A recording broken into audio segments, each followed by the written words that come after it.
Lord of all realms के episode 66, 67, 68, 69, 70। Yuan Fang और उसकी दो परछाइयों ने नीतियान को घेर लिया था और भूतों की तरह लगातार अपनी स्थिति बदल रहे थे।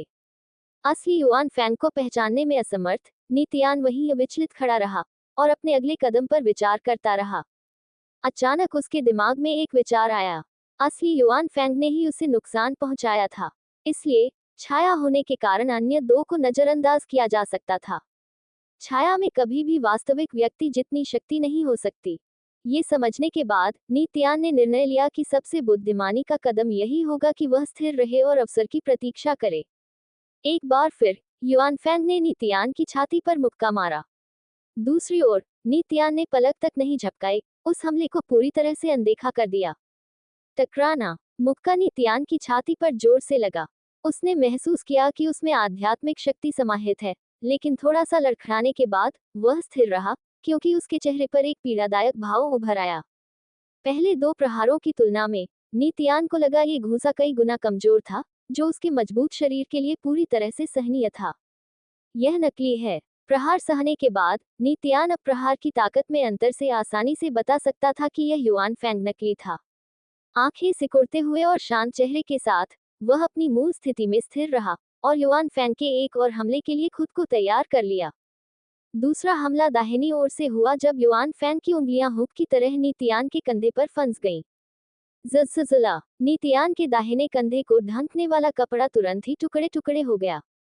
एक क्षण बाद उसके नंगे दाहिने कंधे से जलन वाला दर्द बाहर निकल आया। हालांकि दर्द का स्तर सहनीय था, ये भी नकली है। वह अभी भी शांत था, एक मूर्ति की तरह स्थिर खड़ा था, ये देखने के लिए कि आगे क्या होने वाला है। धमाका, धमाका, धमाका। दो नकली युआन फैंग ने बार बार अपनी मुट्ठियों और पंजों से नीतियान पर हमला किया। जल्द ही उसे 10 से ज्यादा बार हमले झेलने पड़े। उसके शरीर के ऊपरी हिस्से को ढकने वाली शर्ट पहले ही टुकड़े टुकड़े हो चुकी थी। उसकी त्वचा पर पतले पतले घाव थे। हालांकि वह वहां एक अधिक पर्वत की तरह खड़ा था, उसका चेहरा भावहीन था। कुछ देर तक उसके इर्द गिर्द मंडराने और उस पर हमला करने के बाद तीनों युआन फैंग के हाव भाव तेजी से चिंतित दिखाई देने लगे। क्रॉस क्रॉस घावों के अलावा नीतियान को कोई बड़ी चोट नहीं लगी थी। नीतियान के विपरीत युआन फैंग भूत संप्रदाय और रक्त संप्रदाय से बचकर तेज गति से आगे बढ़ा था। उसने खोने के लिए उसने इस बिंदु तक पहुंचने से पहले रुकने और आराम करने की हिम्मत नहीं की थी, और इस प्रकार उसे अपनी आध्यात्मिक शक्ति को फिर से भरने का कभी मौका नहीं मिला। इसके अलावा उसने बहुत पहले ही ग्लेशियर क्षेत्र में अपने सभी स्पिरिट स्टोन खा लिए थे, क्योंकि उसने बहुत अधिक ऊर्जा खर्च कर दी थी और उसके पास ठीक होने के लिए आध्यात्मिक पत्थर नहीं थे। जब इस बार उसका सामना नीतियान से हुआ तो उसने अपनी ताकत बर्बाद न करने के लिए केवल नीतियान के आध्यात्मिक पत्थरों की मांग की थी। सच तो यह है कि युआन फैंग पूरी तरह से थक चुका था। यदि वह थोड़े समय में नीतियान को खत्म नहीं कर सकता था, तो वह ग्रे शेडो इनकंटेशन पर आध्यात्मिक शक्ति बर्बाद करने में सक्षम नहीं होगा। इसके अलावा उसे ये भी डर था कि भूत संप्रदाय और रक्त संप्रदाय उन पर हमला कर सकते हैं। ये देखकर कि उसकी छाया नीतियान को मारने में असमर्थ थी, युआन फैंग अब व्यक्तिगत रूप से हमला करने से खुद को नहीं रोक सका। कुछ देर तक देखने के बाद उसने देखा कि नीतियान चुपचाप उसकी परछाई से वार सह रहा था। तभी युआन फैंग ने चुपके से अपना कदम उठाया। टकराना। युआन फैंग की मुट्ठी का वार नीतियान की छाती पर जोरदार पड़ा। इस घूंसे की शक्ति इतनी विस्फोटक थी कि नीतियान ने एक बार फिर मुंह से खून थूक दिया। हालांकि नीतियान बहुत पहले से ही तैयार था। बहुत कठिनाई से चुभने वाले तीव्र दर्द को सहन करते हुए वह अचानक युआन फैंग की ओर झपटा जिसने उस पर हमला किया था, और उसे जमीन पर गिरा दिया। और ये हो गया। उसने अपने पीछे खड़े दो नकली युआन फैंग के उन्मत्त हमलों को पूरी तरह से नजरअंदाज कर दिया और अपने दोनों हाथों से युआन फैंग की गर्दन को पकड़ लिया, लगातार अपनी शक्ति का प्रयोग करते हुए युआन फैंग की गर्दन को कुचलने की उम्मीद कर रहा था। Bang bang bang. नीतियान की पीठ से लगातार दबी हुई आवाजें आ रही थी, क्योंकि दो नकली युआन फैंग उस पर प्रहार करने की पूरी कोशिश कर रहे थे। अब मरो। जबड़े कसकर और हत्या की मंशा से भरी आंखों के साथ नीतियान के हाथ एक ताले की तरह लग रहे थे, जो और अधिक कसते जा रहे थे। युआन फैंग की गर्दन से आध्यात्मिक शक्ति के जोरदार उतार चढ़ाव को महसूस करने के बाद उसे एहसास हुआ कि उसने अपनी सारी आध्यात्मिक शक्ति पहले ही उसकी गर्दन पर केंद्रित कर ली थी। नीतियान युआन फैंग की गर्दन की हड्डी को कुचलने में असमर्थ था। ये जानते हुए कि उसके पास उसे मारने का केवल एक ही मौका था, नीतियान ने अपनी मानसिक शक्ति को केंद्रित किया और उसे युआन फैंग के दिमाग की ओर क्रूरतापूर्वक दागा। मानसिक हमला। फिज फिज। जैसे ही उसकी नजर युआन फैंग से मिली, उनकी मानसिक शक्ति के विस्फोटक प्रभाव से हवा में अजीब सी आवाजें गूंजने लगी। सांस लेने में कठिनाई का अनुभव करते हुए युआन फैंग के मन में धीरे धीरे भय की भावना पैदा हुई, और साथ ही उसे अपने आत्मा सुदृढ़ीकरण मंत्र का उपयोग जारी रखने में भी कठिनाई होने लगी। इतनी कम दूरी से नीतियान ने अपनी सारी जबरदस्त मानसिक शक्ति युआन फैंग के दिमाग में डाल दी, जिससे वह तुरंत ही हतप्रभ अवस्था में आ गया। चूंकि युआन फैंग अब अपना ध्यान केंद्रित करने में असमर्थ था, इसलिए उसकी गर्दन में एकत्रित आध्यात्मिक ऊर्जा अचानक बिखर गई। क्रंच। अंततः युआन फैंग की गर्दन के भीतर से हड्डी के टूटने की तीखी आवाज गूंजी। जैसे ही नीतियान ने वह आवाज सुनी, उसकी घबराहट तुरंत शांत हो गई। युआन फैंग मर चुका था। उसकी पीठ पर लगातार होने वाला मुक्का मारने और खरोंचने का दर्द भी गायब हो गया। नीतियान युआन फैंग की लाश से लुढ़ककर जमीन पर लेट गया। ऐसा करते हुए उसने देखा कि युआन फैंग की दो परछाइयां हवा के झोंके से उड़ते हुए धुएं के गुच्छों की तरह बिखर रही थी। वह अंततः मर गया। वह हौंसना बंद नहीं कर सका, तथा उसने शांत होने और स्वयं का निरीक्षण करने के लिए समय लिया। युन सोंग से लड़ते समय उसने लगभग कोई आध्यात्मिक शक्ति खर्च नहीं की, क्योंकि उसने उसे लगभग एक ही पल में मार डाला था। हालांकि युआन फैंग की हत्या की प्रक्रिया अप्रत्याशित रूप से खतरनाक थी। इस समय तक उसका खुला हुआ ऊपरी शरीर युआन फैंग की छाया द्वारा लगाए गए खूनी घावों से ढका हुआ था। वे खूनी घाव केवल मांस तक ही गहरे थे। वे डरावने लग रहे थे, लेकिन वास्तव में गंभीर नहीं थे। असली युआन फैंग के 3 हमलों के कारण ही उसे गंभीर चोटें आईं, जिनमें से प्रत्येक हमले में उसे खून की उल्टी हुई। ऐसा लग रहा था मानो उसके अंदरूनी अंग भी अपनी मूल स्थिति से बाहर निकल गए हों। धूसर बादलों से भरे आकाश को घूरते हुए उसने अपने विचारों को व्यवस्थित किया और अपने चिंतन को समाप्त किया। युआन फैंग, ग्रेवल संप्रदाय के बीच शिष्य, क्यूई रिफाइनिंग के 9वें स्तर पर। जब उसने मुझे यहाँ पाया, तो उसकी आध्यात्मिक शक्ति शायद उसकी चरम मात्रा का आधा भी नहीं थी। फिर भी उसने मुझे लगभग मार ही डाला। हालांकि मेरे बारे में उनकी पिछली टिप्पणियां सही थीं। मुझे क्लाउड सोअरिंग संप्रदाय में शामिल नहीं किया गया है और मैं नहीं जानता कि अपनी शक्ति का पूरा उपयोग कैसे किया जाए। इसलिए मैं अपनी विशाल मानसिक शक्ति को घातक हमलों में बदलने में असमर्थ हूँ। इसके अलावा मैं विभिन्न प्रकार के उत्तम मंत्रों और तकनीकों को नहीं समझता, न ही मेरे पास कोई उचित आध्यात्मिक साधन है। लड़ाई करते समय मैं बहुत अधिक नुकसान में रहता हूँ। हरित भ्रम आयाम से बाहर निकलने के बाद मुझे जल्दी से क्यूई शोधन के 9वें स्तर में प्रवेश करना होगा, ताकि मैं गहन मंत्र और तकनीक सीख सकूं और उच्च श्रेणी का आध्यात्मिक उपकरण प्राप्त कर सकूं। काफी देर बाद, जब दर्द लगभग खत्म हो गया, तो वह पीड़ा और धीमी गति से उठा और युआन फैंग और युन सोंग की लाशों को खोजने के लिए चला गया। उसे युआन फैंग और युन सोंग पर एक भी स्पिरिट स्टोन नहीं मिला।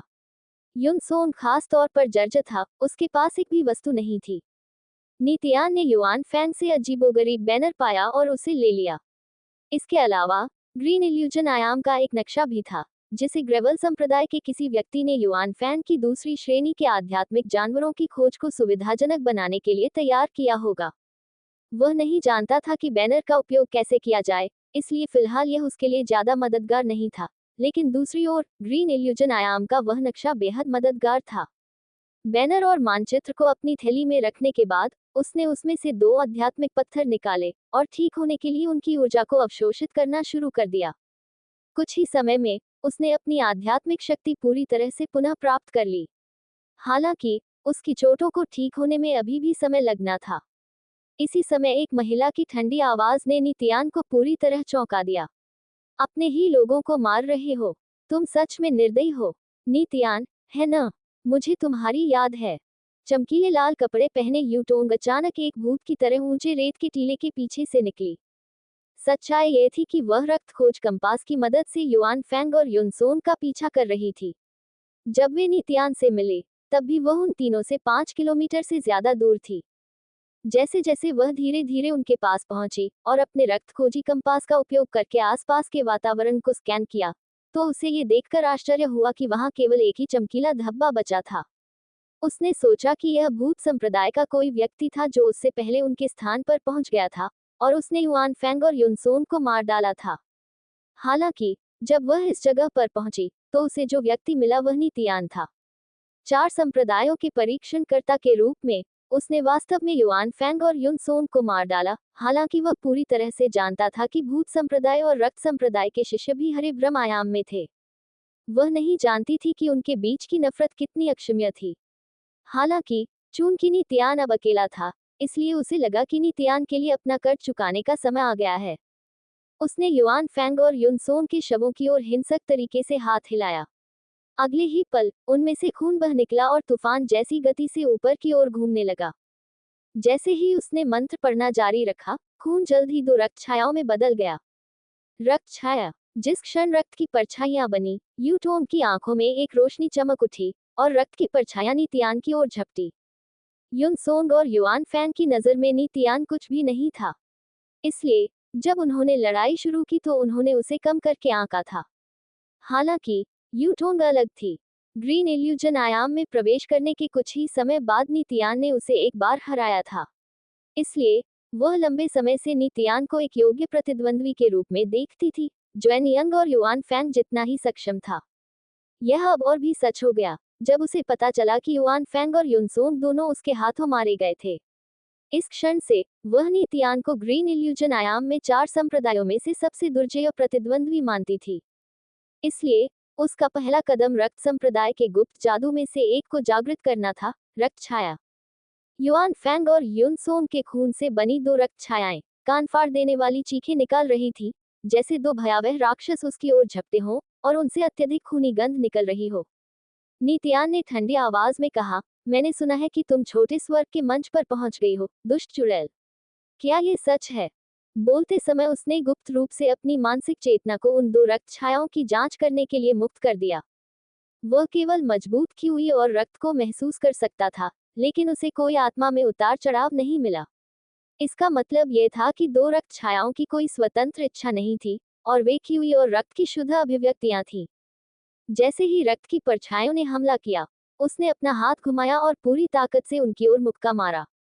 Bang bang. 2 जोरदार धमाकों के साथ खून की परछाइयां खूनी बारिश में बदल गईं, जो नीचे रेत पर गिर गईं। हालांकि यूटोंग के गुप्त रक्त जादू ने उन्हें वापस बुला लिया और वे फिर से संगठित हो गए। वूश। 2 नई रक्त छायाएं हवा में उठी और फिर उसकी ओर दौड़ी। हालांकि नष्ट होने और पुनः निर्माण की प्रक्रिया के बाद छाया में कीवी और रक्त स्पष्ट रूप से पहले की तुलना में कमजोर थे। इसी प्रकार जब वे तेजी से आगे बढ़े तो उनकी गति काफी कम हो गई। Bang bang. मुस्कुराते हुए नीतियान ने अपना हाथ घुमाया, जिससे 2 रक्त छायाएं शीघ्रता से बिखर गईं। विस्फोट के बाद खून की परछाइयां फिर से बन गईं और फिर से उसकी ओर दौड़ पड़ी। ये प्रक्रिया बार बार दोहराई गई। हालांकि हर बार जब वे विस्फोट करते थे तो उनमें निहित शक्ति काफी हद तक कम हो जाती थी। इसके बावजूद चुलबुली यूटोंग अपनी जगह पर बनी रही। उसकी ठंडी आंखें शैतानी खूनी रोशनी से चमक रही थी और वह खून की परछाइयां बनाती रही। जल्द ही नीतियान को एहसास हुआ कि यूटोंग को रक्त छायाओं में हेरफेर करने के लिए केवल थोड़ी मात्रा में शक्ति खर्च करने की आवश्यकता थी, जबकि वह उन्हें चकनाचूर करने के लिए काफी अधिक शक्ति खर्च कर रहा था। यूटोंग की योजना स्पष्ट थी। वह युआन फैंग और युन सोंग के खून से उसे थका देना चाहती थी तथा वास्तविक लड़ाई शुरू होने से पहले उसे अपनी कुछ आध्यात्मिक शक्ति खर्च करने के लिए मजबूर करना चाहती थी। जब बिखरी हुई रक्त की बूंदें एक बार फिर 2 रक्त छायाओं में परिवर्तित हो गईं, तो नीतियान ने अंततः उनसे लड़ना बंद कर दिया। इसके बजाय वह यूटोंग की ओर दौड़ा। निषिद्ध रक्त तकनीक रिवर्स रक्त प्रवाह। यूटोंग की गहरे लाल रंग की पुतलियों में अचानक शानदार, भव्य, रक्त के रंग की रोशनी प्रकट हुई और कीवी और रक्त के मजबूत उतार चढ़ाव ने उसे केंद्र में रखते हुए बाहर की ओर तरंगित होना शुरू कर दिया। नीतियान, जो पागलों की तरह उसकी ओर दौड़ रहा था, उसने अचानक महसूस किया जैसे कोई शक्तिशाली आघात तरंग उसके मजबूत और सुगठित शरीर में टकराए हो। इस समय यूटोंग, जो लड़ाई शुरू होने के बाद से थोड़ा भी नहीं हिली थी, अचानक तेज और भयंकर खूनी प्रकाश की किरण में बदल गई। अगले ही पल नीतियान ने लाल रक्तिम प्रकाश की धाराओं को एक एक करके अपनी ओर बढ़ते देखा, मानो वे हवा में तैरती हुई रक्त की असंख्य धाराएं हों। एक क्षण बाद वह रक्त रंग की रोशनी की दुनिया में घिर गया और यूटोंग अब दिखाई नहीं दे रही थी। बहते हुए रक्त की नदियां हवा में घूम रही थीं और लंबी होती जा रही थीं, शैतानी और साथ ही सुंदर भी लग रही थी। अनगिनत रक्त धाराओं से घिरे गंभीर चेहरे वाले नित्यान ने अपने भीतर रक्त की असामान्य गतिविधियों को दबाने की बड़ी मुश्किल से कोशिश की। वह स्पष्ट रूप से महसूस कर सकता था कि उसका खून प्रभावित हो रहा है, मानो वह उसके शरीर से बाहर निकल जाना चाहता हो, मानो वह आसपास की रक्त की नदियों में शामिल हो जाना चाहता हो। रक्त संप्रदाय का गुप्त जादू वास्तव में इसकी प्रसिद्धि के योग्य है। नित्यान मन ही मन चौंक गया। उसे लग रहा था कि यूटोंग उससे सीधे लड़ने से इसलिए बच रही थी क्योंकि उसे उसके क्रोध भरे मुंह के प्रहार का डर था। पिछली बार जब उन दोनों में लड़ाई हुई थी तो उसने एक ही वार में यूटोंग की 7 रक्त परछाइयां फोड़ दी थी और उसे घायल भी कर दिया था। यूटोंग की नजर में उस मुट्ठी के प्रहार की ताकत सामान्य से कहीं ज्यादा थी। भले ही वह छोटे स्वर्ग के चरण में प्रवेश कर चुकी थी, फिर भी वह नहीं चाहती थी कि नित्यान उस उग्र मुट्ठी का इस्तेमाल उसके खिलाफ करे। अगर मैं उसे ढूंढ नहीं पाया तो मैं अपनी उग्र मुट्ठी से उसे हरा नहीं पाऊंगा। इस बीच मेरे अंदर का खून तेजी से हिंसक और आक्रामक होता जा रहा है। जल्द ही मैं उस पर नियंत्रण खो दूंगा। नित्यान अपने रक्त की असामान्य गति को केवल हताश होकर रोक सकता था। जब उसकी मानसिक शक्ति रक्त धाराओं द्वारा बनाई गई बाधा को भेदने और यूटोन पर ताला लगाकर बंद करने में असमर्थ हो गई, तो वह कुछ हद तक चिंतित महसूस करने लगा। उफ, उफ, उस समय वे 2 रक्त छायाएं, जिन्हें उसने बार बार चकनाचूर कर दिया था, अचानक रक्त की धाराओं के भीतर से प्रकट हुई। तार्किक रूप से वे कई बार टूट चुके थे और उनकी क्यूई और रक्त में शक्ति न के बराबर थी, इसलिए यह असंभव था कि वे उसे चोट पहुंचा सकें। हालांकि इस बार अज्ञात कारणों से वे भयानक क्यूई और रक्त उत्सर्जित कर रहे थे। जब उसने ध्यानपूर्वक देखा तो असंख्य रक्त धाराएं उन छायाओं में विलीन होती हुई प्रतीत हुई। रक्त की परछाइयां मूल रूप से सामान्य मनुष्यों के समान आकार की थीं, लेकिन उसकी निगाह में वे तेजी से फैल गईं और जल्द ही 2 विशालकाय रक्त दानव बन गईं। 2 विशाल रक्त राक्षसों से अद्वितीय शक्ति की लहरें निकली, जिससे नित्यान का दिल सदमे से कस गया। अचानक उनमें से एक ने अपना विशाल रक्त रंग का हाथ बढ़ाया और नित्यान को पकड़ने का प्रयास किया। उसी समय दूसरे ने एक आकाश कंपायमान, पृथ्वी कंपायमान दहाड़ लगाए और भयंकर खूनी गंध छोड़ते हुए नित्यान की ओर झपटा।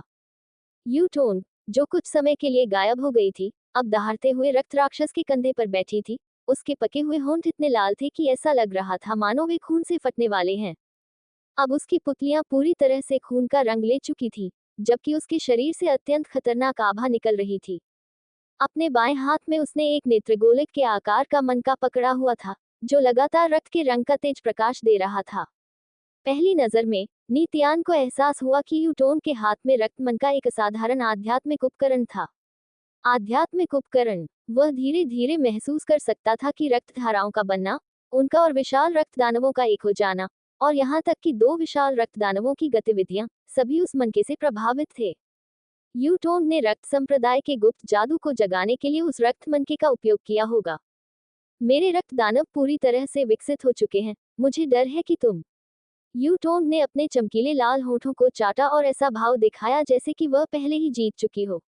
ऐसा लग रहा था कि वह आखिरकार नित्यान का अपमान करने के लिए पर्याप्त आश्वस्त थी। हालांकि इससे पहले कि वह अपनी बात पूरी कर पाती, वह अचानक चौंककर रुक गई। उसके आश्चर्य का कारण ये था कि नित्यान की छाती से अचानक जोरदार दिल की धड़कनें गूंजने लगी, जो इतनी तेज और ऊंची थी कि वह उन्हें दूर से भी स्पष्ट रूप से सुन सकती थी। इसके अलावा जैसे ही वह अविश्वसनीय रूप से मजबूत दिल की धड़कन नित्यान के शरीर के भीतर से गूंज उठी, उसे अचानक एहसास हुआ कि उसकी निषिद्ध रक्त तकनीक रिवर्स ब्लड फ्लो अब उसे प्रभावित नहीं कर रहा था। मैं तुम्हें उसी विधि से हराऊंगा, नित्यान ने चिल्लाते हुए कहा, जैसे वह एक तीखे तीर की तरह सीधे आगे बढ़ा। उसके हृदय में अचानक असीमित क्रोध की लहर उठी और पूरे शरीर में फैल गई। उसके खून की हर बूंद और हर रोम जलते हुए क्रोध से भर गया। वह क्या है? यूटोंग हैरान हो गई। इस समय उसने स्पष्ट रूप से महसूस किया कि एक अदृश्य आकृति, जो आकाश को सहारा देने के लिए पर्याप्त विशाल थी, नित्यान के सिर के ऊपर उठ गई। उसने तुरंत अपनी आंखें बंद कर ली और अपनी मानसिक चेतना को प्रकट किया, जिससे उसे पता चला कि नित्यान के उग्र क्रोध ने एक भयानक दानव को बुला लिया था, जो उस समय उसके सिर के ऊपर तैर रहा था। उसने ये भी महसूस किया कि विशाल शैतान, जिसे केवल उसकी आत्मा ही महसूस कर सकती थी, इतना प्रचंड क्रोध प्रकट कर रहा था जो पूरी ग्रीन इल्यूजन आयाम को नष्ट करने के लिए पर्याप्त शक्तिशाली लग रहा था। इसकी तुलना में यूटोन के 2 विशाल रक्त राक्षस शक्तिहीन छोटे कीड़े जैसे लग रहे थे, यहाँ तक कि उल्लेख करने लायक भी नहीं। यूटोन को गहरा सदमा लगा। हालांकि उसने ये भी पाया कि वह विशालकाय आकृति हवा में गायब होने से पहले केवल एक पल के लिए ही अस्तित्व में थी। ऐसा लग रहा था जैसे वह बहुत दूर किसी अंतरिक्ष से आए हो और केवल एक सेकंड के लिए खुद को ग्रीन इल्यूजन आयाम में प्रक्षेपित कर रही हो। रोर, अगले ही क्षण रक्त दानव यूटोन, जिस पर सवार थी, अपने जैसे अन्य दानव के साथ नियंत्रण खोकर चिल्लाते हुए जमीन पर गिर पड़ी। जैसे ही उसे लगा कि कुछ गड़बड़ है, नीतियान की उग्र मुट्ठी का प्रहार आ पहुंचा। रक्त ढाल, यूटोन चिल्लाए। तुरंत ही विलाप करते रक्त राक्षस रक्त की दो धाराओं में बदल गए, जो जमीन से ऊपर घूमने लगी और अगले ही क्षण एक विशाल रक्त रंग की ढाल में बदल गईं। धमाका, जिस क्षण नीतियान की मुट्ठी ने ताजा बने रक्त ढाल को स्पर्श किया, उसकी मुट्ठी वास्तव में ढाल के माध्यम से घुस गई और यूटोन की पर्याप्त छाती पर जोरदार तरीके से टूट पड़ी। पूह, खून से लथपथ यूटोन का सुडौल शरीर हवा से नीचे गिर गया और जोर से जमीन पर गिर पड़ा। टकराना, नीतियान भारी होकर जमीन पर गिरा और उसकी आंखों में जलता हुआ क्रोध गायब हो गया। ठंडे चेहरे के साथ उसने यूटोन को घूर कर देखा, जो उससे 10 मीटर दूर पड़ी थी, जबकि वह अपनी सांसों को व्यवस्थित कर रहा था और चुपके से अपनी वर्तमान स्थिति का आकलन कर रहा था। ओह नहीं! एक संक्षिप्त जांच के बाद नीतियान ने एक कड़वी आंतरिक हंसी दी, क्योंकि उसे एहसास हुआ कि स्थिति बिल्कुल भी अच्छी नहीं थी। जैसा कि उसने उम्मीद की थी, उस भयंकर मुके के प्रहार ने उसके आध्यात्मिक सागर की आध्यात्मिक शक्ति को पूरी तरह से समाप्त कर दिया था। इस समय तक तो उसके पास उपयोग के लिए कुछ भी नहीं बचा था। इतना ही नहीं, बल्कि उसने जो एक बार पूरी ताकत से मुक्का मारा था, उसने उसकी मानसिक शक्ति को भी काफी हद तक नष्ट कर दिया था, जिससे उसकी मानसिक स्थिति बहुत खराब हो गई थी। उसने अपना हाथ बढ़ाया और पाया कि वह बहुत भारी हो गया है। अभी अभी किए गए उस एक मुके ने उसकी सारी शारीरिक शक्ति खत्म कर दी थी, जो पिछली बार उस तरह के मुके के इस्तेमाल से बिल्कुल अलग था। पिछली बार जब उसने इस पर प्रहार किया था, तो केवल उसकी आध्यात्मिक ऊर्जा समाप्त हो गई थी, तथा थोड़ी सी असुविधा भी हुई थी, लेकिन उसकी मानसिक शक्ति भरपूर बनी रही थी। हालांकि इस बार मुक्का मारने के बाद ऐसा लग रहा था कि उसके शरीर की सारी शक्ति खत्म हो गई है और उसके शरीर में लगभग कुछ भी नहीं बचा है। अब तो उसके लिए चलना भी बहुत कठिन हो गया था। वह अच्छी तरह जानता था कि इस समय उसके पास युद्ध में भाग लेने के लिए शून्य शक्ति है। ऐसी दयनीय स्थिति में एक साधारण व्यक्ति भी, जो साधना के बारे में कुछ भी नहीं जानता, उसे अभी भी चोट पहुंचा सकता है। उसे तुरंत ही अपनी थैली में रखे स्पिरिट स्टोन की मदद से अपनी ताकत पुनः प्राप्त करने के लिए पालथी मारकर बैठ जाना चाहिए था। हालांकि उसने ऐसा नहीं किया। आखिरकार यूटोन, जिसने अभी अभी उससे वार झेला था, अभी भी उसके सामने लेटी थी। वह जानता था कि उसे चोटें लगी होंगी, लेकिन उसकी हालत के बारे में उसे यकीन नहीं था। अगर उसे उसकी खराब हालत का पता चल जाता, तो जब तक उसके पास अभी भी कुछ बची हुई ताकत होती, वह उसे मारने का मौका जरूर लेती। यूटोन को उसकी असली स्थिति के बारे में पता नहीं चलना चाहिए, और यह कि वह वास्तव में पहले से भी अधिक कमजोर हो गया है। कैसा लग रहा है, कुतिया? उसने जोर से हंसते हुए कहा और यूटोन की ओर कदम बढ़ाया। उसे पूरा यकीन था कि जब तक वह मजबूत और दबंग होने का दिखावा करता रहेगा, तब तक यूटोन जल्दबाजी में कोई कदम उठाने की हिम्मत नहीं करेगी। उनके बीच 10 मीटर की दूरी अविश्वसनीय रूप से विशाल लग रही थी। जब वह आखिरकार यूटोन के सामने पहुंचा, तो वह बस इतना करना चाहता था कि जमीन पर गिरकर आराम करे। हालांकि उसने ऐसा नहीं करने का फैसला किया। इसके बजाय वह यूटोन के सामने खड़ा रहा, थकावट और बेचैनी के बावजूद उसे नीचे देखता रहा। उसकी आंखें ठंडी, भयंकर नजर से भरी हुई थीं। यूटोन कमजोर और निढाल होकर जमीन पर लेटी हुई थी। उसका चेहरा पीला पड़ गया था और उसकी आंखों से खून की चमक फीकी पड़ गई थी। उसके लाल होठों के कोनों पर अभी भी खून के धब्बे थे। वे चावल के दाने जितने बड़े थे, ओस से चमकती हुई छोटी छोटी फूलों की पंखुड़ियों की तरह, जो उसके होठों से उसकी शुद्ध सफेद गर्दन तक फैली हुई थी। कुल मिलाकर वे उसे पूरी तरह से दयनीय और असहाय दिखा रहे थे। यूटोन ने अपने होठों को कस लिया और शांति से नीतियान की आंखों में देखा, एक भी शब्द नहीं कहा। जमीन पर लेटी हुई एक हल्की रक्त रंग की आभा उसे घेरे हुए थी, जो उसे किसी भी अन्य नुकसान से बचा रही थी। सच्चाई ये थी कि उसकी वर्तमान स्थिति नीतियान से कुछ बेहतर नहीं थी। जब नीतियान ने अचानक उस पर प्रहार किया, तो उत्पन्न हुई विशाल रहस्यमय छाया ने उसके हृदय और आत्मा तक को भयभीत कर दिया। हालांकि उसने जल्दी से एक रक्त ढाल तैयार कर ली थी, लेकिन वह नीतियान के हमले को रोकने में विफल रही। उसकी मुट्ठी रक्त ढाल में घुस गई और अंत में हिंसक रूप से उसकी छाती पर जा लगी। उस शक्तिशाली मूके के प्रहार ने उसके मांसल शरीर को गंभीर क्षति पहुंचाई। यहाँ तक कि उसकी मानसिक चेतना, जो उसे उस विशाल रहस्यमय छाया को पहचानने में सक्षम बनाती थी, भी एक बड़ा झटका खाकर बिखर गई। रक्त कवच उसकी आध्यात्मिक शक्ति और रक्त से बना था, इसलिए जब ये टूट गया तो उसकी आध्यात्मिक शक्ति और रक्त को भी गंभीर चोटें आईं। ऐसी निराशाजनक परिस्थितियों में वह केवल रक्त संप्रदाय के गुप्त जादू में से एक और जादू कर सकती थी, रक्त कोकून मंत्र। यह न केवल उसके शरीर में अशांत कीवी और रक्त को स्थिर कर सकता था, जिससे वह धीरे धीरे ठीक हो सकती थी, बल्कि यह उसे एक निश्चित सीमा तक सुरक्षित भी रख सकता था। हालांकि जब वह इसे ठीक करने के लिए इस्तेमाल कर रही थी, तो वह हिलने या बात करने में असमर्थ थी। वह केवल इतना कर सकती थी कि नीतियान की आंखों में देख सके। उसने शांत दिखने की पूरी कोशिश की, डर का कोई संकेत नहीं दिखाया। उम्मीद थी कि नीतियान उसके कृत्य को नहीं देख पाएगा, कि वह उसके दिल में दबी चिंता की तीव्र भावना को नहीं जान पाएगा। ठंडी और भयंकर निगाहों से नीतियान ने उसकी ओर देखा और हंसा। तुम बोल क्यों नहीं रही हो? मैंने सुना है कि तुम मेरा खून चूसना और शुद्ध करना चाहती थी। अब जब मैं यहाँ हूँ, तो आओ और इसे ले लो। यूटोन की आंखों से क्रोध की लहरें निकलने लगी, फिर भी वह कुछ नहीं बोली। नीतियान की भौहें थोड़ी सिकुड़ गईं क्योंकि वह चुपके से यूटोन को देख रहा था। एक पल के बाद उसकी नजर उसके चेहरे से हटकर उसके शरीर के बाकी हिस्सों पर चली गई।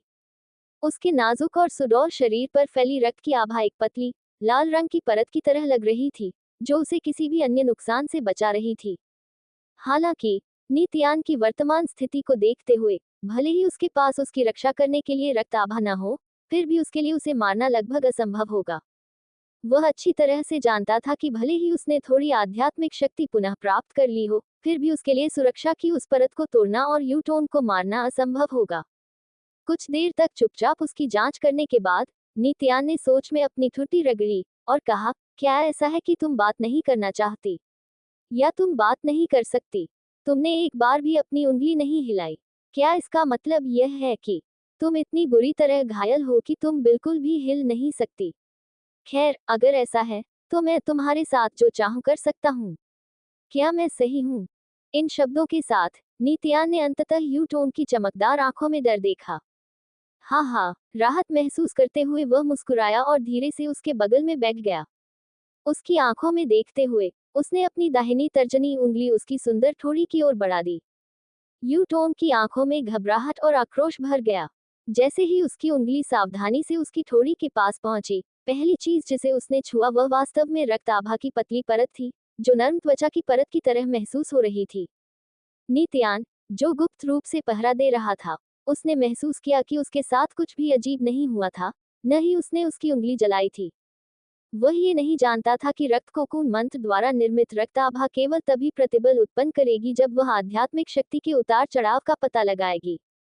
इस समय नीतियान ने अपनी आध्यात्मिक शक्ति पहले ही समाप्त कर ली थी। जिस उंगली से उसने यूटोन की ठोड़ी को छुआ था, उसमें आध्यात्मिक ऊर्जा का एक छोटा सा अंश भी नहीं था, और इस तरह रक्त कोकून ने वापस लड़ने का प्रयास नहीं किया। दिलचस्प, हंसते हुए नीतियान ने अपनी उंगली को जोर से नीचे की ओर दबाया। जैसे जैसे उसकी उंगली नीचे की ओर गई, रक्त की आभा की पतली परत धीरे धीरे कम होती गई और आखिरकार उसने यूटोन की ठोड़ी को छुआ। भले ही वह रक्त की आभा की परत से अलग हो गई थी, उसकी उंगली वास्तव में यूटोन की ठोड़ी पर आ गई थी। जब उसे एहसास हुआ कि यह हानिकारक नहीं है, तो उसने धीरे से अपनी हथेली उसके चेहरे पर रख दी। उसने बड़ी व्यंग्यात्मक दृष्टि से उसकी आंखों में देखा और अपनी हथेली से उसके गाल को धीरे से सहलाया। यूटोन की आंखों से हड्डियों को चीर देने वाली नफरत की रोशनी निकल रही थी। वह इतनी गुस्से में थी कि पागल होने वाली थी। अगर वह कोकून में नहीं होती, तो वह किसी भी कीमत पर नीतियान को टुकड़ों में फाड़ देती। नीतियान ने अपनी मुस्कान दूर कर दी और गंभीर चेहरा बना लिया। क्या क्या तुम नाराज हो? युआन फेग ने मुझे बताया कि क्लाउड सोआरिंग संप्रदाय और आध्यात्मिक खजाने के संप्रदाय के सभी परीक्षण लेने वाले तुम्हारे हाथों मारे गए। उनमें मेरे अच्छे दोस्त और संभवतः मेरे कबीले के सदस्य भी थे। तुमने उन्हें मार डाला। फिर भी मैं केवल तुम्हारा चेहरा छू रहा हूँ। तुम्हें नाराज होने का क्या अधिकार है? इन शब्दों के साथ उसका हाथ जो यूटोन के गाल को सहला रहा था, अचानक यूटोन की पतली, लंबी गर्दन पर घूमता हुआ नीचे की ओर चला गया। यूटोन की चौड़ी आंखें अब सदमे और आतंक से भर गई थीं। रेतीली जमीन पर लेटी हुई उसका आकर्षक शरीर आतंक से कांप रहा था। नित्यान ने उसकी आंखों में देखा, जबकि उसका हाथ धीरे धीरे उसकी पतली कमर और पेट पर घूम रहा था। फिर उसने पेट को कुछ बार जोर से दबाया। यू टोंग अंततः अपमान सहन नहीं कर सकी और उसने अपनी आंखें बंद कर ली। उसके बर्फ जैसे सफेद गालों पर धीरे धीरे शैतानी लेकिन खूबसूरत रक्त रंग की लाली उभरने लगी। हालांकि नित्यान, जो उससे कुछ इंच की दूरी पर था, उसको अचानक कुछ असहज महसूस हुआ जब उसने पाया कि यूटोंग एक ऐसे बदलाव से गुजर रही थी जिसे वह समझ नहीं पाया था। इसलिए उसने अचानक अपना हाथ यूटोंग के पेट से हटा लिया और नीचे की ओर बढ़ते हुए उसकी कमर से चमड़े की थैली खींच ली। उसने उसे खोला और उसमें कई किलोग्राम सूखा मांस और पीने के पानी की एक बोतल देखी। धन्यवाद। यू टोन पर अंतिम नजर डालते हुए उसने सूखा मांस निकाला और पानी के साथ साथ उसे भी बड़े बड़े घूंटों में निगलना शुरू कर दिया। ये जानते हुए कि रक्त आभा ने ये सुनिश्चित कर दिया था कि वास्तव में यूटोन को मारना असंभव था, उसने बस उसे पूरी तरह से अपमानित किया और फिर चला गया। उसके पास हाथ की लहर के अलावा कुछ भी नहीं छोड़ा। नित्यान के जाने के 4 घंटे बाद यूटोन को ढकने वाली रक्त आभा अचानक फट गई। यूटोन की उन्मादपूर्ण चीख पूरे रेगिस्तान में गूंज उठी, मानो उसमें निहित जलती हुई घृणा पूरे ब्रह्मांड को भर देगी। नित्यान। यूटोन को छोड़ने के तुरंत बाद नित्यान को लगा कि उसके पेट से धीरे धीरे गर्म धाराएं निकल रही हैं। हालांकि उसने यूटोन की चमड़े की थैली से केवल कई किलोग्राम सूखा मांस ही खाया था। वाह, इतनी ताकतवर शक्ति! ये दूसरे दर्जे का स्पिरिट बीस्ट मीट होगा। केवल दूसरे दर्जे के आध्यात्मिक जानवर का मांस ही इतनी प्रचुर मात्रा में ऊर्जा पैदा करने में सक्षम होगा। शायद ये दूसरे दर्जे का आध्यात्मिक जानवर लड़कर छिपकली से भी अधिक भयानक था। अचानक उसे एहसास हुआ, जब वे पहली बार ग्रीन इल्यूजन आयाम में पहुंचे, तो वहां 4 दूसरे दर्जे के स्पिरिट बीस्ट थे। फ्रॉस्ट पाइथन सबसे शक्तिशाली था और हाल ही में तीसरे दर्जे में पहुंचा था, जिसके बाद वह आयाम से बाहर टेलीपोर्ट हो गया।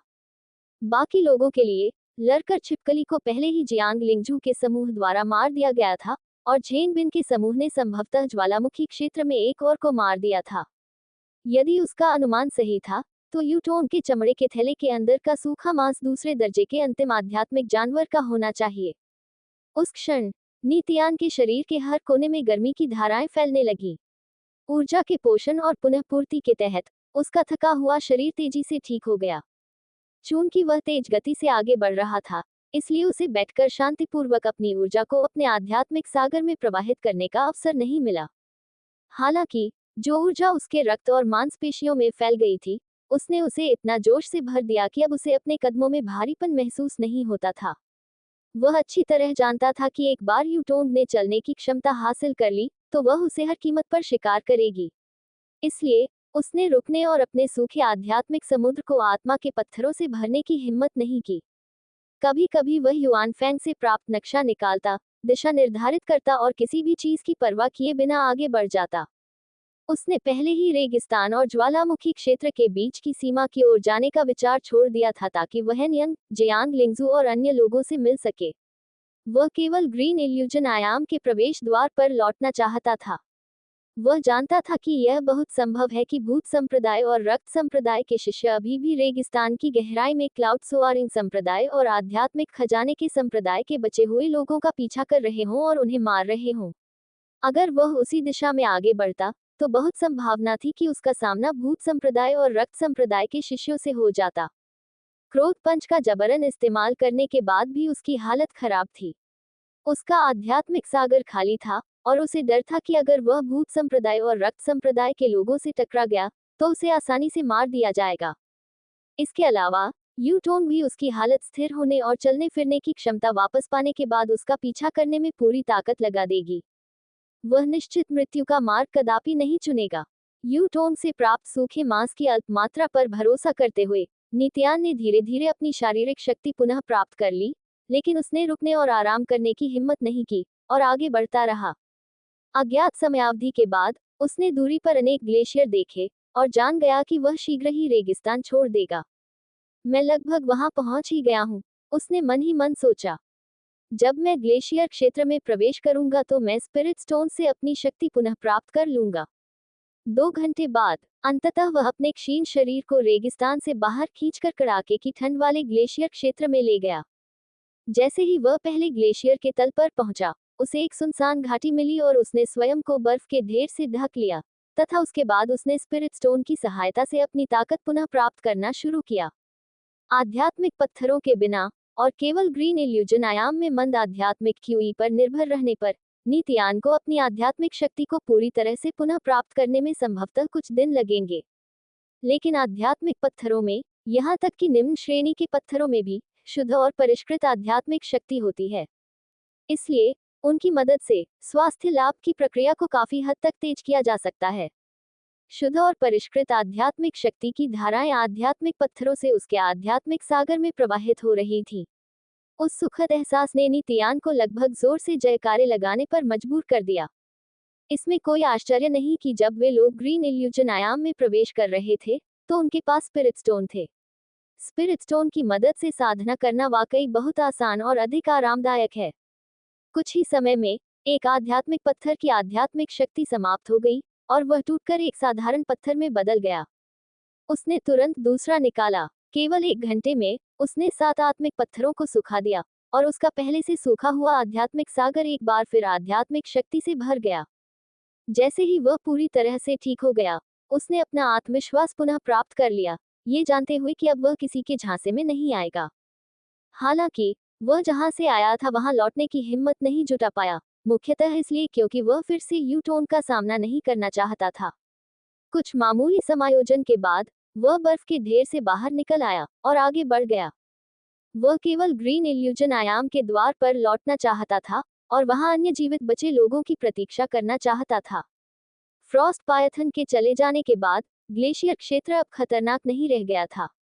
बिखरे हुए प्रथम श्रेणी के आध्यात्मिक जानवरों को आध्यात्मिक खजाना संप्रदाय और ग्रेवल संप्रदाय के शिष्यों ने मार डाला था। मूल रूप से उसने एक प्रथम श्रेणी के आध्यात्मिक पशु को पकड़ने तथा उसके मांस से अपने आध्यात्मिक सागर का विस्तार करने की योजना बनाई थी, लेकिन ऐसा हुआ कि उसे अपने रास्ते में एक भी आध्यात्मिक पशु नहीं मिला। समय उड़ गया। एक दिन युआन फैंग के नक्शे द्वारा प्रदान किए गए मार्गदर्शन की बदौलत नीतियान अंततः ग्लेशियर क्षेत्र से गुजरा और प्रवेश द्वार पर लौट आया। अज्ञात पर्वत की तलहटी में मलबे के ढेर के बीच राख के रंग की हड्डियां पड़ी थीं। एक चिकनी पत्थर की दीवार के पास 9 सफेद वस्त्र पहने युवक और युवतियां एक समूह में बैठे थे, जो एक दूसरे से बातें करते और हंसते हुए भूत प्रेत का मांस खा रहे थे। सफेद कपड़े, रहस्यवादी धुंध संप्रदाय। दूर से एक ही नजर में नीतियान को यकीन हो गया कि वे 9 लोग मिस्टिक मिस्ट संप्रदाय के परीक्षण करता थे। हालांकि उन्हें देखकर नीतियान खुश भी हुआ और चिंतित भी। वह बहुत खुश था क्योंकि उन 9 लोगों की मदद से भले ही यू-टोंग उसके पीछे यहाँ तक आ जाए, उसे उससे डर नहीं लगेगा। झेंग बिन और उसके समूह के साथ नीतियान, जिसने अपनी ताकत वापस पा ली थी, निश्चित रूप से यू-टोंग को हरा सकेगा यदि वह अकेले इस स्थान पर आए। अब उसे अपनी सुरक्षा के बारे में चिंता करने की आवश्यकता नहीं थी। हालांकि उनके यहाँ आने का मतलब यह था कि आन यंग, जियांग लिंगजू और उनका समूह रेगिस्तान और ज्वालामुखी क्षेत्र की सीमा पर उनसे मिलने में असफल रहे होंगे। केवल एन यंग और जियांग लिंगजू की शक्ति के साथ उसे डर था कि वे भूत संप्रदाय और रक्त संप्रदाय का मुकाबला नहीं कर पाएंगे। उसे नहीं पता था कि उनमें से कितने पहले ही मारे जा चुके थे। जब वह गहन चिंतन में डूबा था, तभी मिस्टिक मिस्ट संप्रदाय की एक सुंदर लड़की ने उसे देख लिया। हाँ, इस समय तक वह कमर से ऊपर तक निर्वस्त्र ही रहता था, तथा उसके शरीर पर अनेकों पतले घाव थे, जो काफी समय से पपड़ी का रूप ले चुके थे। इसके अलावा वह भाग रहा था, और इसलिए उसे अपनी शक्ल सूरत पर ध्यान देने का मौका नहीं मिला। राख से ढका उसका चेहरा, साथ ही घाव, जो पपड़ी में तब्दील होकर पतले सांपों जैसे लग रहे थे, उसे भयावह रूप दे रहे थे। झेंग बिन उछलकर खड़ा हो गया और दूर से उसे ठंडी निगाहों से देखने लगा। वहां कौन है? सफेद वस्त्र पहने झेंग बिन एक सुंदर चेहरे के साथ पैदा हुआ था और एक शांत युवक के रूप में विकसित हुआ था, जो अब गंदे पक्के नीतियान की तुलना में सूर्य की किरणों की तरह लग रहा था। समूह की 3 लड़कियों की खूबसूरत निगाहें झेंग बिन पर टिकी थी। जब तक वह बात कर रहा था, उनकी आंखें प्रशंसा से भरी हुई थी।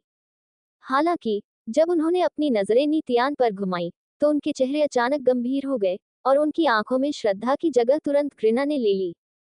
नीतियान ने आराम से उनकी ओर चलते हुए उत्तर दिया, मैं भी एक ट्रायल लेने वाला हूँ। मैंने एन यंग के साथ ग्रीन इल्यूजन आयाम में प्रवेश किया। अंडाकार चेहरे वाली एक लड़की अचानक दिलचस्पी लेने लगी। चमकती आंखों से उसने पूछा, क्या आप आध्यात्मिक खजाने के संप्रदाय से हैं? क्या आप लोगों ने ग्लेशियर क्षेत्र में फ्रॉस्ट पायथन का वध किया था? उसकी बातें सुनकर मिस्टिक मिस्ट संप्रदाय के अन्य परीक्षणकर्ता भी उत्सुक हो गए। ग्लेशियर क्षेत्र, रेगिस्तान और ज्वालामुखी क्षेत्र एक सीधी रेखा में स्थित नहीं थे। यही कारण था कि मिस्टिक मिस्ट संप्रदाय के अनुयायी ज्वालामुखी क्षेत्र में अपने लक्ष्य आध्यात्मिक जानवर को मारने के बाद रेगिस्तान और ग्लेशियर क्षेत्र से होकर इस स्थान पर वापस नहीं आए। उन्होंने लौटने के लिए एक अलग रास्ता अपनाया था।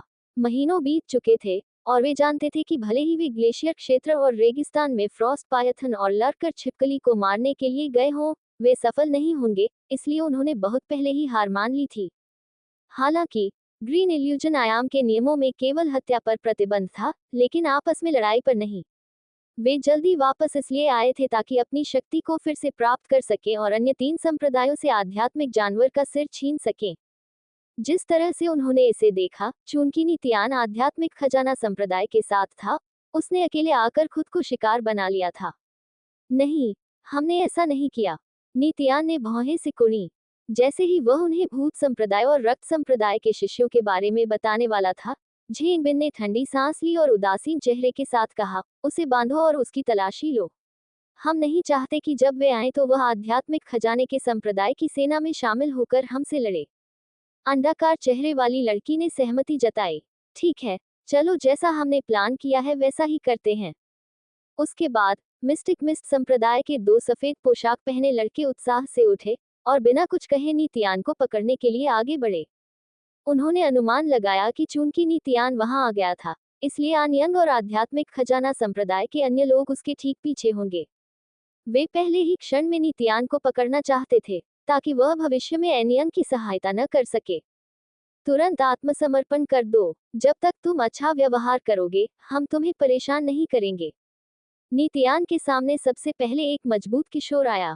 उसका कोई हत्या करने का इरादा नहीं था, वह बस नीतियान को बांधना चाहता था और उसे एनियंग और उसके समूह की मदद करने से रोकना चाहता था। उनके दृष्टिकोण से, चूंकि नीतियान प्रकट हुआ था, इसलिए आध्यात्मिक खजाना संप्रदाय से एनियंग और अन्य लोग उसके ठीक पीछे होंगे। अज्ञानी मूर्ख, नीतियान ने शाप दिया। वह भूत संप्रदाय और रक्त संप्रदाय की उपस्थिति को समझाने की इच्छा से उनके पास आया था। हालांकि वह क्रोधित था और इसलिए पहले उन्हें सबक सिखाना चाहता था। अपना सामान सौंप दो और हम तुम्हें बांध देंगे, दूसरे लड़के ने ऊंची आवाज में कहा। फिर सब ठीक हो जाएगा। वे दोनों ही रहस्यमयी धुंध संप्रदाय के अधीनस्थ कुलों से थे, क्यूई शोधन के 8वें स्तर पर, जिनकी ताकत किसी भी तरह से कमजोर नहीं थी। हालांकि नीतियान की जर्जर हालत को देखते हुए और ये देखते हुए कि वह अकेला आया था, उन्होंने आगे बढ़ते समय अपने आध्यात्मिक उपकरण लाने की भी जहमत नहीं उठाई। नीतियान के दाएं और बाएं तरफ पहुंचकर उन्होंने उसकी बाहें पकड़ ली और उसे रोक लिया। मिस्टिक मिस्ट संप्रदाय के अन्य परीक्षणकर्ता इस शो का आनंद लेते हुए हंस रहे थे। उन्हें इस बात का बिल्कुल भी पता नहीं था कि भूत संप्रदाय और रक्त संप्रदाय पहले ही ग्रीन इल्यूजन आयाम में प्रवेश कर चुके थे और उन्होंने कई अन्य परीक्षणकर्ताओं का वध कर दिया था। स्पष्टतः वे नीतियान जैसी मानसिक स्थिति में नहीं थे, जिसने ग्रीन इल्यूजन आयाम में प्रवेश करने के समय से ही भूत संप्रदाय और रक्त संप्रदाय के साथ कई भयंकर युद्धों में भाग लिया था। बाद में उन्होंने युआन फैंग, युनसोंग और डुकुन के साथ लड़ाई की और यहाँ तक कि यूटोन के साथ खूनी युद्ध भी किया। इस समय नीतियान के चेहरे पर एक ठंडा भाव प्रकट हुआ और उसकी आंखों में जानलेवा आभा अचानक प्रमुख हो गई। ली शी, जियान हुआन, सावधान रहें, झेंग बिन चिल्लाया। उसने नीतियान के चेहरे पर आए परिवर्तन से खतरे को महसूस किया और अचानक उसे लगा कि नीतियान उतना साधारण नहीं है जितना वह दिखता है। हालांकि उसकी चेतावनियां बहुत देर से आईं। इससे पहले कि ली शी और जियान जुवान मिलकर आक्रमण कर पाते, नीतियान ने एक ठंडी चीख मारी और एक तीखे तीर की तरह ली शी की ओर तेजी से बढ़ा। फिर उसने अपना हाथ उठाया और ली शी के कंधे पर थपथपाया। टकराना। इससे पहले कि ली शी को ये समझ में आता कि क्या हो रहा है, वह मारा गया और फिर लड़खड़ाते हुए पीछे की ओर गिर गया। बिजली की गति से हमला करने के बाद नीतियान ने जियान जुवान का सामना किया, जो उससे केवल कुछ इंच की दूरी पर था। धमाका। नीतियान की मुट्ठी जियान जुवान की उठी हुई बांह पर जोर से पड़ी। जियान हुआन, जो अपनी आध्यात्मिक तकनीक का उपयोग करने वाला था, उसने अपने हाथ में अचानक दर्द और पीड़ा महसूस की, क्योंकि उसके हाथ ने अचानक सहारा खो दिया और नीचे गिर गया। क्रोध से भरी आंखों से उसने अपनी आध्यात्मिक शक्ति को एकत्रित कर हिंसक जवाबी हमला करने का इरादा किया। ठीक इसी समय नितियान एक भूतिया छाया की तरह आगे बढ़ा और एक जोरदार धमाके के साथ जियान जुवान की छाती से टकराया। जियान जुवान को ऐसा लगा जैसे उसे किसी उग्र युद्धरथ ने टक्कर मार दी हो। दबी हुई कराह के साथ वह कई कदम पीछे की ओर लड़खड़ा गया। दूसरी ओर नितियान ने जियान जुवान के असंतुलित शरीर का फायदा उठाया और एक हाथ से उसकी गर्दन को पकड़कर फिर से हमला किया। नितियान अपने साथियों की तुलना में काफी लंबा और मजबूत था। हालांकि जियान जुवान 2 साल बड़ा था, फिर भी वह नितियान से कुछ इंच छोटा था। जियान जुवान की गर्दन पर हुक लगाने के बाद नितियान ने अपनी ताकत लगाई और वास्तव में जियान जुवान को हवा में ऊंचा उठा लिया। जियान जुवान के पैर जमीन से आधा मीटर ऊपर लटक रहे थे, जिससे उसे सांस लेने में कठिनाई हो रही थी और इसके कारण उसका पूरा चेहरा लाल हो गया था। जियान जुवान ने दोनों हाथों से नितियान का हाथ पकड़ लिया। अपनी पूरी ताकत लगाते हुए नितियान का हाथ अपनी गर्दन से हटाने और इस अपमानजनक स्थिति से अलग होने का प्रयास किया। उर्ग ग्रर वह संघर्ष करता रहा और उसके पैर लगातार हिलते रहे। हालांकि नितियान का हाथ उसकी गर्दन पर लोहे की कसी हुई छड़ी की तरह कसकर जकड़ा हुआ था। चाहे जियान जुवान कितनी भी हिंसक कोशिश क्यों न कर रहा हो, वह फिर भी आजाद होने में असमर्थ था।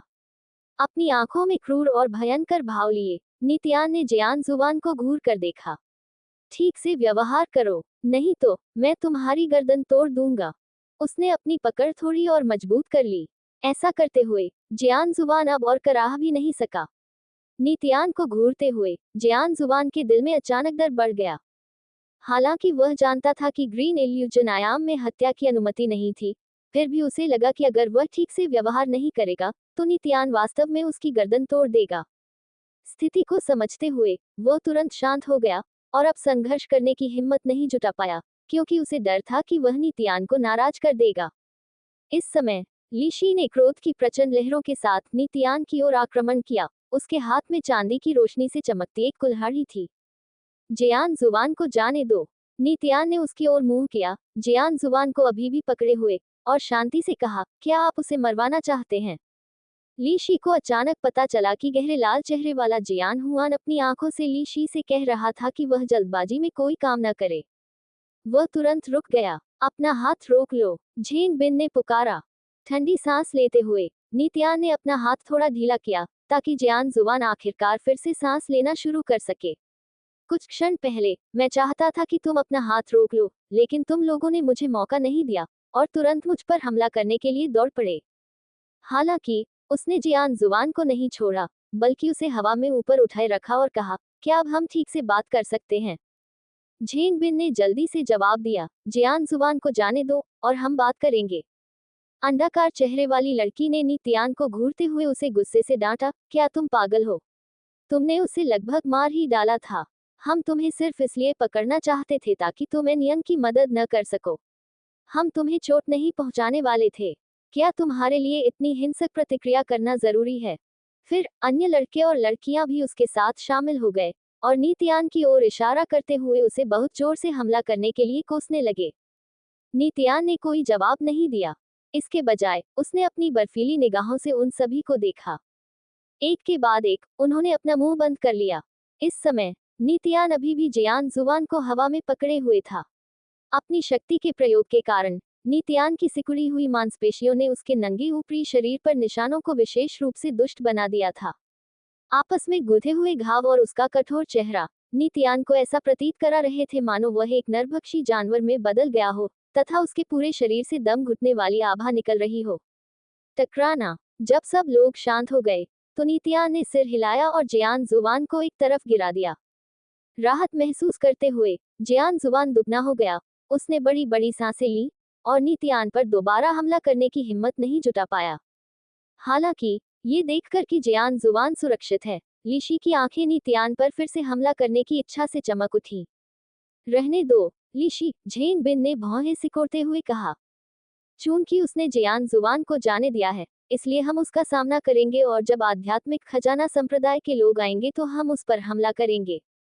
लीशी ने उत्सुकता से कहा, यह आदमी किसी भी तरह से साधारण नहीं है। वह आध्यात्मिक खजाना संप्रदाय के लिए एक बड़ी सहायता होगी। अगर हम नहीं झेंग बिन ने उसे अपनी बात पूरी करने से रोका और नीतियान को घूरते हुए कहा, एक व्यक्ति बहुत कुछ नहीं बदल सकता। मेरे अपने सिद्धांत हैं। चूंकि तुमने जियान जुवान को रिहा कर दिया है, इसलिए मैं तुम्हें अभी के लिए छोड़ दूंगा। हालांकि तुम्हारे अभी के कार्यों ने मुझे पहले ही क्रोधित कर दिया है। जब आध्यात्मिक खजाने के संप्रदाय से तुम्हारे सहयोगी आएंगे, तो मैं तुम्हारे खिलाफ कदम उठाऊंगा और जियान जुवान के लिए न्याय की मांग करूंगा। अन्य किशोरों ने भी झेंग बिन से नीतियान को नियंत्रण में लाने का आग्रह किया।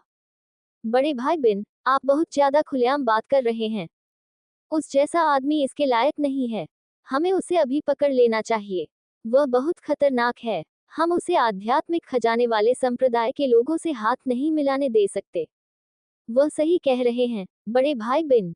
इतना पांडित्यपूर्ण मत बनो। आध्यात्मिक खजाना संप्रदाय ग्लेशियर क्षेत्र में चला गया। हो सकता है कि उन्होंने पहले ही फ्रॉस्ट पायथन का वध कर दिया हो। केवल फ्रॉस्ट पायथन का सिर ही स्वर्ग समझने वाली गोली के बदले में दिया जा सकता है। क्या यह इस परीक्षण का आपका अंतिम लक्ष्य नहीं है? चुप रहो, झेंग बिन अधीरता से चिल्लाया। ये देखकर कि वह क्रोधित हो गया है, परीक्षणकर्ताओं ने अंततः अपने होंठ सील लिए और नीतियान को घूरने लगे। झेंग बिन की प्रशंसक 3 लड़कियों ने जिस तरह से नीतियान को घूरा, वह विशेष रूप से अमित्रतापूर्ण था। भीड़ द्वारा घूरे जाने के बावजूद नीतियान आश्चर्यजनक रूप से शांत दिखाई दिया। वह पहले बैठ गया और फिर उनके पीछे पके हुए स्पिरिट बीस्ट मीट की ओर इशारा करते हुए कहा, मुझे भूख लगी है। पहले मुझे कुछ खाने को लाओ। हम खाते समय बात करेंगे। तुम कितने बेशर्म हो। तुमने अभी अभी जियान जुवान को घायल किया है। जैसे ही आध्यात्मिक खजाने के संप्रदाय से तुम्हारे लोग आएंगे, तुम हमारे दुश्मन बन जाओगे। हम एक ही पक्ष में नहीं हैं, ठीक है? तुमने हमसे खाना मांगने की हिम्मत कैसे की? अंडाकार चेहरे वाली लड़की एक पल के लिए चौंक गई, जिसके बाद उसने तुरंत नीतियान की ओर इशारा किया और उसे डांटना शुरू कर दिया, जैसे कि उसने अपने पूरे जीवन में पहले कभी ऐसा बेशर्म व्यक्ति नहीं देखा था। दुश्मन, नीतियान ने अपना सिर हिलाया। अगर मैं तुम्हारे साथ दुश्मनों जैसा व्यवहार करता। उसने जियान जुवान की ओर देखा और फिर बोला, वह इतनी आसानी से नहीं बच पाता। भले ही मैं नियमों के कारण उसे नहीं मारता, लेकिन मैं उसे कुछ महीनों के लिए अपंग जरूर बना देता। उसकी बातें सुनकर लड़की के चेहरे पर मुस्कान आ गई। झेंग बिन ने उसकी ओर गहराई से देखा और कुछ देर सोचने के बाद कहा, तुम किस बारे में बात करना चाहते हो? आखिरकार नीतियान को बोलने का मौका दिया गया। उसने एक व्यंग्यपूर्ण मुस्कान दी और आह भरी। मुझे वास्तव में आपकी किस्मत से ईर्ष्या होती है। आप में से केवल एक ही मरा है, और आपने ज्वालामुखी क्षेत्र से उस दूसरे दर्जे के आध्यात्मिक जानवर का शिकार करके उसे मार डाला है। उन्होंने बहुत पहले ही भीड़ के पीछे विशालकाय भेड़िए का सिर देख लिया था, जो जाहिर तौर पर भूतिया अग्नि भेड़िए का था। झेंग बिन का चेहरा गंभीर हो गया। उसकी आंखों में दर्द झलक रहा था। क्या तुम हमारा मजाक उड़ा रहे हो? भूतिया अग्नि भेड़िए के साथ हमारी लड़ाई के दौरान एक भाई बहुत लापरवाह होने के कारण मर गया। ये सिर्फ एक दूसरे दर्जे का आध्यात्मिक जानवर था। अपनी ताकत से हमें इसे आसानी से खत्म कर देना चाहिए था। कोई हताहत नहीं होना चाहिए था। मुझे पता है कि अगर कोई दुर्घटना नहीं हुई तो युआन फेंग और एनियंग की ताकत के साथ वे निश्चित रूप से बिना किसी हताहत के अपने अपने लक्ष्यों को मारने में सक्षम हैं। हमारे विपरीत एक मौत का दुख झेलना पड़ता है। मुझे ये भी नहीं पता कि बाहर निकलने के बाद संप्रदाय के बुजुर्गों को कैसे रिपोर्ट करना है। नीतियान ने देखा कि जब वह बोल रहा था, तो मिस्टिक मिस्ट संप्रदाय के अन्य किशोर उदास लग रहे थे, मानो वे मन ही मन खुद को दोषी मान रहे हों। उन्हें अचानक यह एहसास हुआ कि मिस्टिक मिस्ट संप्रदाय के शिष्यों के बीच संबंध संभवतः चारों संप्रदायों में सबसे अधिक सामंजस्यपूर्ण थे। हालांकि उसे उनके सामने क्रूर वास्तविकता उजागर करनी पड़ी। तुम्हें खुद को भाग्यशाली समझना चाहिए, उसने ठंडे स्वर में कहा। ग्रेवल संप्रदाय के शिष्यों का सफाया हो गया है। उनमें से कोई भी जीवित नहीं बचा। ये शब्द सुनकर सभी के चेहरे पर घबराहट आ गई और वे आश्चर्य से कह उठे, यह असंभव है। नीतियान ने आगे कहा, ग्रेवल संप्रदाय अकेला नहीं था। आध्यात्मिक खजाना संप्रदाय और क्लाउड सोआरिंग संप्रदाय को भी भारी नुकसान उठाना पड़ा है। मुझे नहीं पता कि उनमें से कितने अभी भी जीवित हैं, और वे कब यहाँ पहुँच पाएंगे। ये भी संभव है कि वे सभी मर गए हों, और उनमें से कोई भी यहाँ दिखाई नहीं देगा। ये सब इसलिए है क्योंकि भूत संप्रदाय और रक्त संप्रदाय के शिष्य भी हरे भ्रम आयाम में प्रवेश कर चुके हैं। वे भी यहाँ एक परीक्षण के लिए आए हैं। केवल उनका मिशन हमारे से थोड़ा अलग था। हम यहाँ आध्यात्मिक जानवरों को मारने आए हैं। वे हमें मारने आए हैं, नितियान ने गंभीर और शक्तिशाली स्वर में कहा। मिस्टिक मिस्ट संप्रदाय के सभी लड़के लड़कियां उसके शब्दों से अचंभित रह गए तथा उनके चेहरे अचानक पीले पड़ गए।